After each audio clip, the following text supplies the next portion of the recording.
Good day, young people of purpose and destiny. As we gather today in the spirit of reflection and revival, I want to remind you that you are not just the future, you are the now.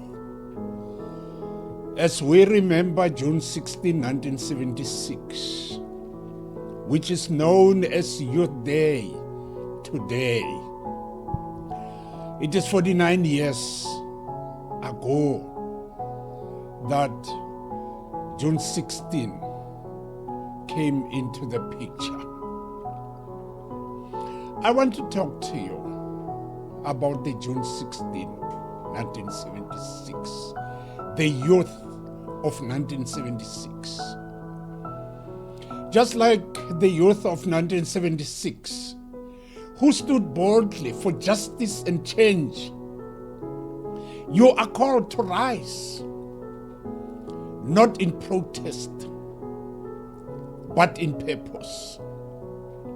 The world is loud with distractions, but God is calling you to be louder with faith, louder with love, and louder with truth. Today we will hear from through scriptures the word of God, which says about your role as a young believer. And I would urge you to open your heart as well as your mind, because God is not done with you as a youth. In fact, He is just starting with you.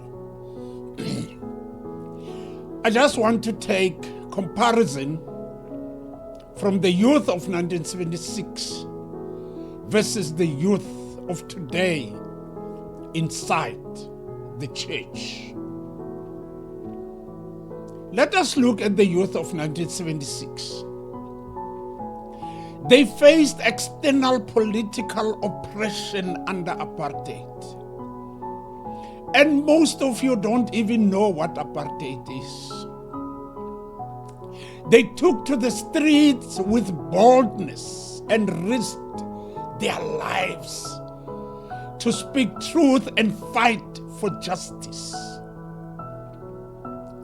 Their unity, courage, and vision helped bring about a national awakening and change. Their slogan was liberation before education. That was a call for dignity and justice. And I just want to reiterate the key values displayed by the youth of 1976. I have already mentioned that, but let me repeat them. Their key values were courage. They were very courageous. Unity, they were very, very united. Vision, they had a vision about what they wanted. And they were prepared to sacrifice.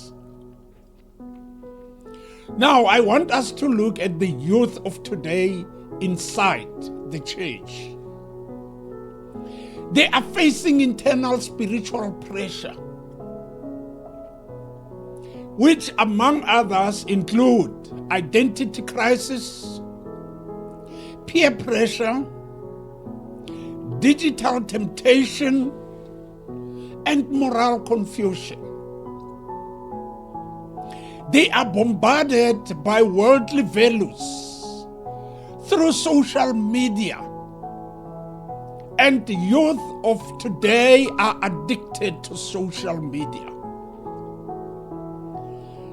Among other things, they have depression, materialism, and identity crisis. They are wrestling with questions like, who am I?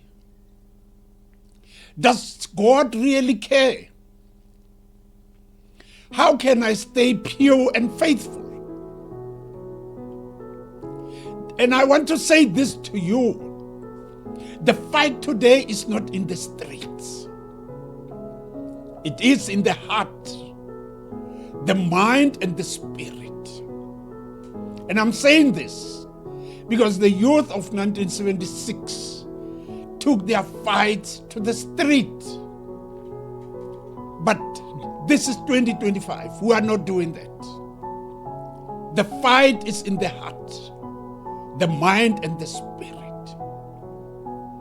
Because many youth struggle to find purpose. They have influence of culture versus voice of conscience. There is a huge struggle between these two. Influence of culture versus voice of conscience. Both generations wanted freedom, or they want freedom. One from oppression, which was 1976. The other from confusion, which is now. But just like the 1976 youth, today's youth have a voice in schools, on social media, and in the church.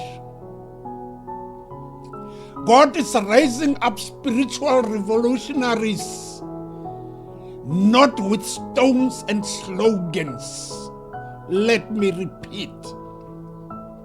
God is raising up spiritual revolutionaries, not with stones and slogans, but with prayer, purity, and purpose. And allow me to quote the verse from the Romans, the book that was authored by Paul, Romans 12, verse 2. They are called to stand out, not to fit in or conform to the worldly standard. In other words, you as a youth, you are being called, according to Romans 12, verse 2, do not conform to the standard of this world. Having said that, what is the role of the church in the whole thing? Equip youth biblical truth and real life mentorship. Create a platform for youth to serve and lead, not just entertain them. Preach messages that challenge and empower, not water down the gospel. Remind them that their youth is not a weakness, but a weapon in God's hand. And I want you to make a call, or I am making a call to today's youth. Just as 1976 youth said, enough is enough. The church youth must rise and say, I will no longer let the world define me. And I want you to go and read 1 Timothy chapter 4, verse 12. Do not let anyone look down on you because you are young. Be the voice. Be the example. Be the light. You don't need to bend tires to make a difference. Let me repeat. You don't need to bend tires to make a difference. Instead, bend with purpose. Bend with passion. Bend with faith. Be a revolution that does not destroy, but build. And as I conclude, let me remind you, youth of today, the world tried to define you by trends, pressures, or failures. But let me tell you, God defines you by His truth, His grace, and His calling. The youth of 1976 were not content with silence. Will you be content to remain silent in the face of spiritual compromise, brokenness, and lost identity? And I want you to choose today to be the example in speech, in love and in conduct, in faith and in purity. Be bold, be different, be a light. And most importantly, I want you to remember this. You don't need to bend tires to make a difference. Instead, burn with purpose, burn with passion, burn with faith. Be a revolution that does not destroy, but build. Lead the way. The church and the world are watching. Enjoy your youth day. Thank you.